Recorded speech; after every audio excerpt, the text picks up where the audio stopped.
Alrighty, guys, welcome back. It's your boy EQ, and up next we have why Drake just had the worst show of his life, and LeBron and Clipse got him scared.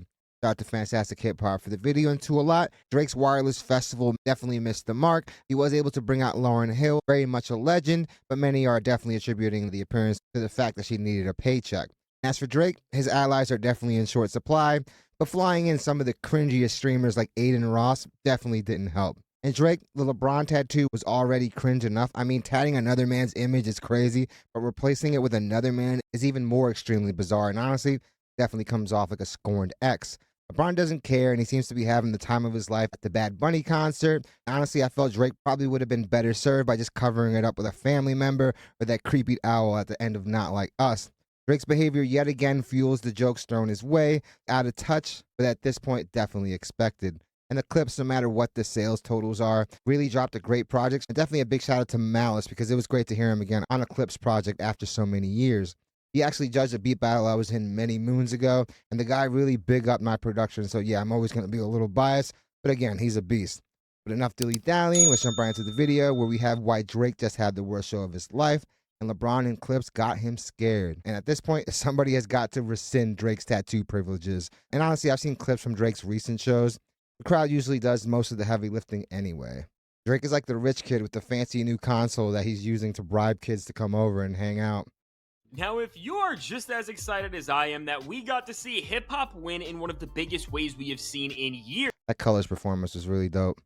all while Drake just humiliated himself like never before in the same day as he replaced one tattoo of another man on his Cringe. arm for another tattoo of a man on his arm, among so many other pathetic things. Well, before It's like a jailhouse tat. we go any further, be sure to leave a like and subscribe so all of rap music can see just how impactful the release of the new Clipse album has been, even with actual industry suppression, while at the same time, well, from lousy karaoke That's a fact. I feel like they did everything to try to ruin the rollout, including leaking it. But it's not going to change the fact that the music is dope. on stage, a desperate streamer field trip to try and make this thing look cool, Mhm. to making the big gotcha moment of the biggest show he has had since the beef, removing a tattoo of another grown man, all to replace it with a Cringe. tattoo of yet another grown man. Well, Drake just took the biggest moment he could have gotten to change things and used the opening night of it to solidify how much of a cornball he is. Make sure to leave that like and subscribe because seriously, well, after celebrating Merry Clipsmas and seeing how much rap music has been able to win with a I will say this. That sounds a lot better than Merry Drizmas, which was the title of that Aiden Ross and Drake stream. And honestly, just sounds like the Diddy after party. single album and just getting to have fun and listening to a new record that is actually incredible. Well, to now have to clock back in and talk about a series of Drake slop moments that are trying to get through the noise of what real hip hop should look like. Well, it doesn't just feel terrible to go from talking about a classic album to a man tattooing other men on his arm, but it's straight up Or saying that the UK rappers are just better lyricists.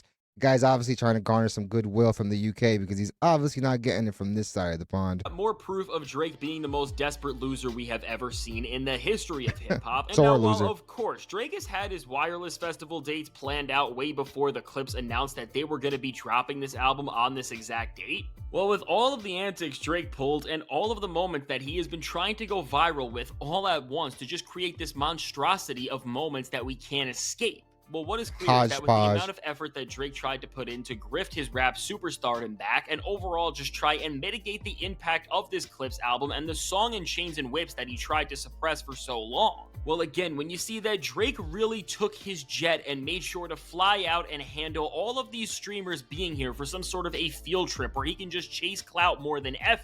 Do not sit Well, yeah, he's trying to use their fan base, but that obviously hasn't helped too much. here and tell me that Drake was not scared of this album and what it means and every single effect and implication that it can have on the rap game because, well, again, even beyond all the cloud chasing antics, Drake would have not tried to suppress this thing in the first place if it meant nothing, and now with this. Well, what we have come to find fact. out for Drake is that despite all of the stops that he tried to make to just create the biggest moment in rap on a day where the Clipse returned with a long-awaited album, they were new Kendrick Lamar, Tyler the Creator, and Nas verses, and even Travis Scott confirmed his new album. Well, out of all of these announcements, moments, and actual releases of new music from all of these heavyweights, well, Drake ended up having the worst outcome that he could have possibly had on his career, and now why I am saying that this is the worst show that Drake has ever done.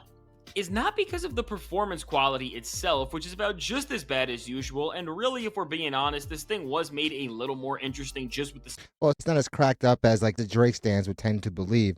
Like I said, they usually just sound like big karaoke bash where the audience sings most of the record in venues filled with rows upon rows of people with signs making their wishes and begging for Drake to retire their dad special guest that or came out.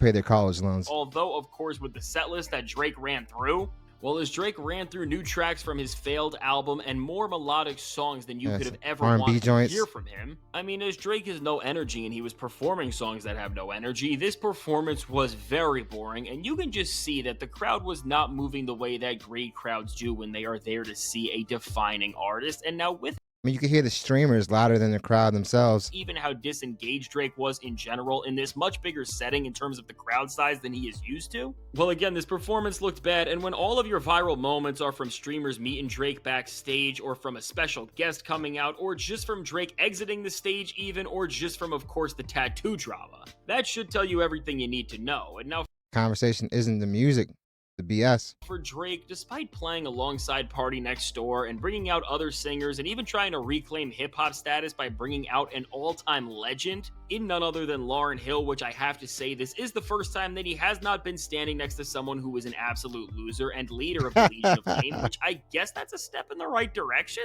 Well, now, Don't worry, he negated all that by bringing some of the other people. well, Drake finally made one kind of right move by bringing out Lauren on stage. I guess I have to give that to him. If you thought this guy was gonna get and Rare maintain appearance. any sort of goodwill, well, come on. You knew this wasn't gonna last, because with Drake overall just leaving us with a dull performance, that's only conversation of note to have is really around the fact that Drake made sure everyone can see that he covered up his tattoo of LeBron James that was on his arm with yet another grown man in none other It looks like someone took a ballpoint pen to it. than the Oklahoma City Thunder's Shea Gillis It's Alexander. cringe. Well, again, as your music Super and groupie. quality as an artist is so devoid of anything that people are not even talking about your stage design or your energy or even the set list you had, which of course is just so unmemorable. And then again, the only thing that's actually making noise here is the fact that Drake removed another grown man's tattoo from his arm, all then to put another grown man right back on it to try and look tough, I guess. Well, for Drake, That's the thing. No matter how hard he tries to act tough or talk tough, we just don't buy it. trying to drive home why this is It's the even worst worse show of now. his career is because if things get any worse from here, you might as well call this very weekend the worst run of events in his entire career, aside from the beefs that he lost to Kendrick Lamar and Pusha T really ever. And I say this because of the fact that now on the same day that Drake tried to reclaim musical great status here and just ended up being talked about for an NBA player on his arm and Iceman shenanigans rather than anything about the actual art or quality of the performance and music itself. Well, now at the same time as this happened and the entire rap world has just received the most electrifying album that has been put out into the genre in years, and even compared to Kendrick Lamar's GNX record, well, due to who the Clipse are and who they are making this record for, which is purely a hip-hop audience, well, as the listening experience and the people having And that's the other thing. First week sales has never been a topic of conversation for Pusha T nor the Clipse, even though the Clipse has obviously had tons of commercial success. I don't think anyone was really looking for this album to do monster numbers. We were just hoping for great music, which is what we received. From the rapping to the production, it was awesome. No one was thinking this project was going to do 300,000 units first week. And honestly, the only people that were looking at numbers for this group was the cult of the Ovihoites because they wanted something negative to say about them. conversations about it are a much more catered to and specific type of listener and genre, and because of this, everybody understands the message and goal of what they are hearing. Well, now, as on the same day that Drake was trying to win everybody back over after being a labeled loser for over a year, and then again just seeing it fall as flat as it did because this show was just lame, there's no other way to put it. I mean, look at how uninspired the crowd is, and even look how uninspired Drake moves when he's playing a song that was supposed to be big, I thought, in Nokia. Well, truly with this show, I want to say that this is really the end of Drake as a cultural force, and for hip-hop, well, this Clipse album doesn't just feel like an album of the year candidate. He's still going to do his streaming numbers, especially based off the old back catalog. He is not the person he once was, and he's probably never going to be that ever again. Like I've said multiple times, once you're uncool, you're uncool. And it's really hard to get that stink off you.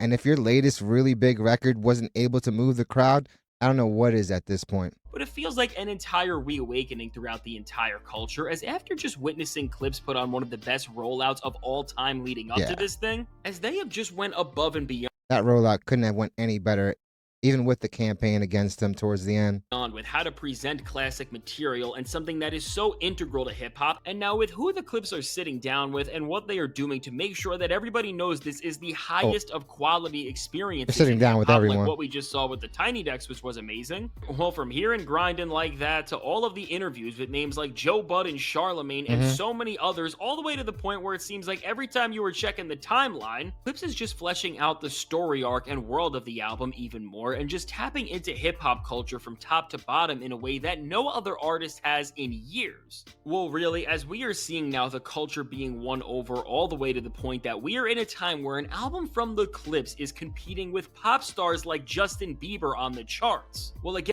Yeah, that's really unfair, Fantastic Hip Hop. The artists being mentioned are in completely different lanes with completely different expectations. while this is not about the charts and numbers, and that's what this reawakening in hip hop is so integral to, and why nobody can take away from what the culture is feeling. Truly, what is coming to fruition is this full circle moment for hip hop, and in terms of the impact and the numbers we are seeing come in, well, again, while it is not everything, we are finding out that with what Pusha T and Malice and Pharrell have done together on this album, they have truly created a statement that is sorting out the rap game and is now tightening the grip that needs to be on hip hop culture in this new era going forward. And with this mass celebration and love that we are seeing from literally everybody in hip hop, Hmm. from all sorts of fans to other Mind you, this is a group that has been in the industry for over 20 years. This is awesome. rappers to the media, well, overall, when you just see so many people put an emphasis on the actual music and culture of hip hop in a way that usually feels so forgotten these days. And truly, we have seen some Substance. beautiful things, as on Tyler the Creator's most recent stop in his Chromacopia tour, he literally stopped and gave an entire speech and monologue about the Clipse and how amazing they are and how they inspired him, and told every single person at the show to check Which is very understandable because he's always been known to be such a huge Pharrell fan. You could definitely hear it in his music as well and his production. them out, because he would not be here and we would have never gotten an album like Call Me If You Get Lost if they never Yeah. did what they did. Well, ultimately, to bring hip hop together like we are seeing is only something that people like Push and Malice, who just attract such a pure and core hip hop audience, could ever even pull off. And right now, through capturing such an important, but honestly in this era, untouched vehicle, we are now seeing the culture be reshaped right in front of our own eyes, and what this sentiment around this record and the people who are trying to take away from it has become I is love that the as energy. generally most of the criticism and backlash is from jealous stans that are mad of the moment that Pusha T and other artists around him are having just from being hard workers and top tier artists and top tier competitors. Well, I will say this though, Malice does seem a little annoyed that the conversation keeps being directed about Drake. I will say that. He's had a few interviews and you can see that he's a little over that part. But the guy really put on a clinic rap wise. again, when you see these weird stand bases of people like Drake, Travis Scott, and the guy who made Graduation just go off about this record, and see an entire group of quote unquote rap fans just disrespect this thing in its entirety, well, it tells you everything you need to know, and just to see this split so clearly is why I have to give the Clipse so much credit for what they have done, because truly at this point, we have now reached a chapter within this new era in hip hop where we actually have MCs who are showing what the status quo in rap is going to be beyond what Kendrick Lamar has done, and now really with just two beacons to represent hip hop at its finest, because from the features to the entire creation of the album to even new details that Push A revealed, movement. such as him literally rapping from the perspective of the legendary and late Guru on the track POV, and that's why his entire delivery and voice sounds so different Alright. there. But the more you piece this thing together and just understand the intent of it more and more, you just see that this record is a massive love letter to rap music that we have not seen something like in years. And well, if you are not happy with what we have got, and you don't not just like it based on something small, but you are livid about what it is representing, and you are standing on that other side where the only things that matter are numbers, ice boxes, and tattoos of other grown men, well, the album title tells you what this all means, and as Pusha T has said, he is drawing a line in the sand for everybody in rap to know about. And really with all of this is we are seeing an almost great reawakening in hip-hop where you just have witnessed so many of us move closer together to what rap really should stand for and what it always has been about, while others Yeah, rap at its truest essence. are just running further and further away from this new thing they are scared of. Well, once again, as the Clipse is doing this with literal industry suppression, as they didn't want this record to come out without removing things for Drake, and then as the Clipse went on as free I wouldn't say suppression, but I would definitely say sabotage. There has been tons of sabotage to try to discredit the album, try to take the steam away from it. But again, I don't think anyone ever expected this album to go platinum first week. What we truly were expecting was a great body of work. Agents to Rock Nation, and even for them, this is arguably the biggest project they have ever handled everything for. Well, truly, as this record is standing in the face of the industry, all the way to the point that the labels made sure that a This guy really needs to look up Rock Nation's discography. Justin Bieber album conveniently came out of nowhere to try and at least mitigate the noise around, just like Drake wanted to. Well, truly, when you see how Clipse has moved through a major album from a super. Also, I wouldn't make that connection either, because Bieber has definitely given off the vibe that he doesn't want anything to do with Drake either. If you guys don't remember, Drake actually put up a story basically begging Justin Bieber to hit him back, which obviously he hasn't done. So I definitely wouldn't classify Justin putting the album out an attempt by Drake or his team to try to stall the album. The big connection would be that it's Def Jam, obviously the label that has been home to the Clipse and Pusha for a very long time. So that might be a reason, but you guys have to remember the details of the split. They're getting a nice hefty portion of the profits from this album, so they definitely have an incentive to do good. At the end of the day, those are two projects that shouldn't have too much overlap, you know? So for me, the connection that Fantastic Hip Hop is trying to make is definitely a little shaky. Star and all of the antics you could ever need from Drake, both in terms of the show itself and with all the streamers there to try and build up hype and just chase all of the clout that you could ever need. Well, the fact that at the center of hip hop is Pusha and Malice, and everybody is talking about the album they have given us, and we are just seeing more layers of the music and the lore of where they are getting at uncovered by the moment with each new thing that they are doing, which again, with just the scale of how much they have leaned into the conventions of the culture. Sometimes he'll say with a whole bunch of nothing but beautiful word salad. With all of the interviews, this really does feel like the most hip-hop rollout ever.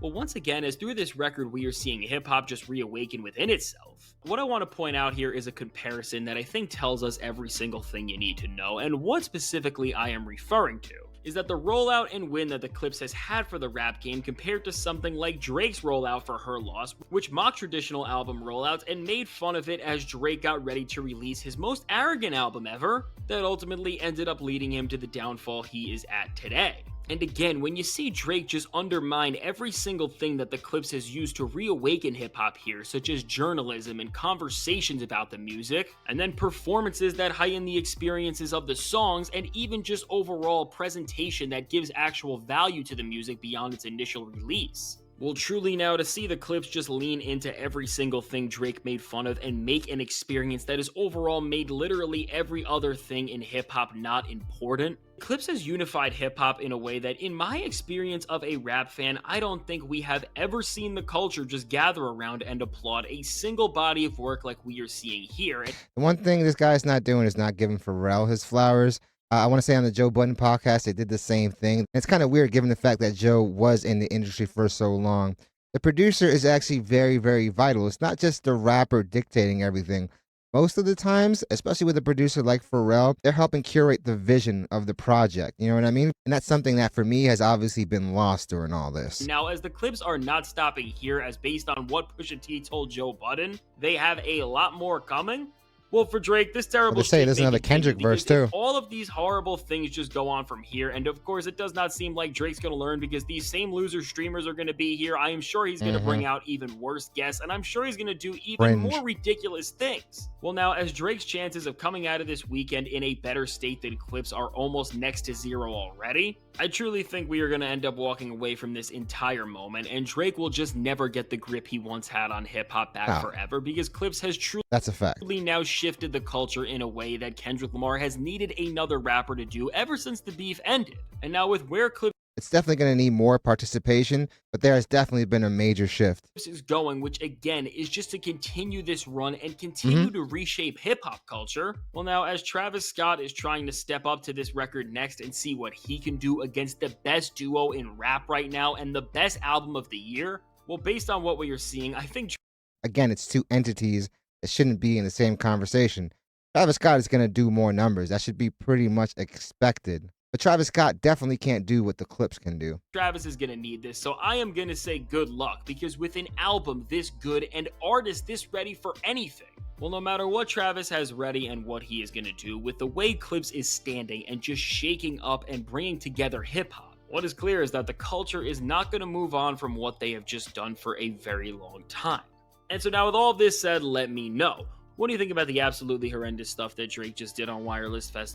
Yeah, well, I mean, the Wireless Festival set was definitely lackluster. It didn't hit the mark, and like you said, the biggest moments are coming from the streamers and the pure cringe that they're exhibiting.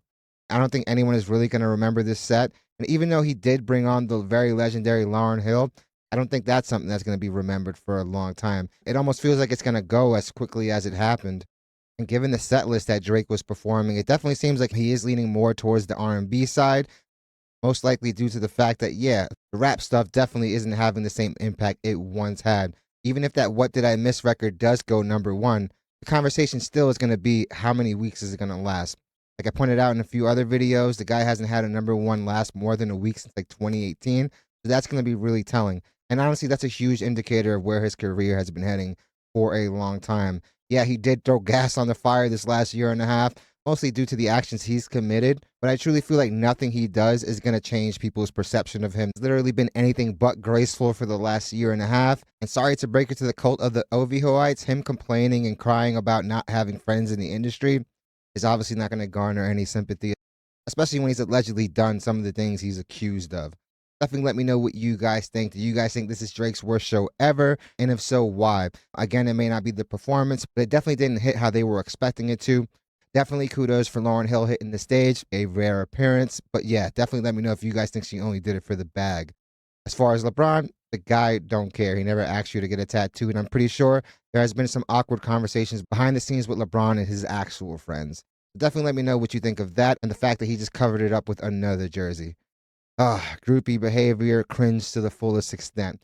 But definitely let me know what you guys think. Definitely hit the like and subscribe button, guys. It does the channel wonders. I really want to thank you guys so much for continuing to make this channel a part of your day. It honestly means the world to me, and all the love and support that you guys continue to show this channel on a daily is overwhelming and probably the biggest reason why I make these videos. So I really want to let you guys know how grateful I am for all of it. Guys, a very big shout out to all those that have been joining YouTube memberships. Small way to support the channel, but definitely goes a very long way. And a super big thank you to all those that have been sending super thanks. Again, it goes so far in helping out the channel. I definitely want to let you guys know how grateful I am for all of it. I'm definitely looking forward to your take on this, even though I'm pretty sure what you guys are going to be leaning towards. Hope you guys love this video, and I hope to see you guys soon. Master of disaster, the Sultan of cringe.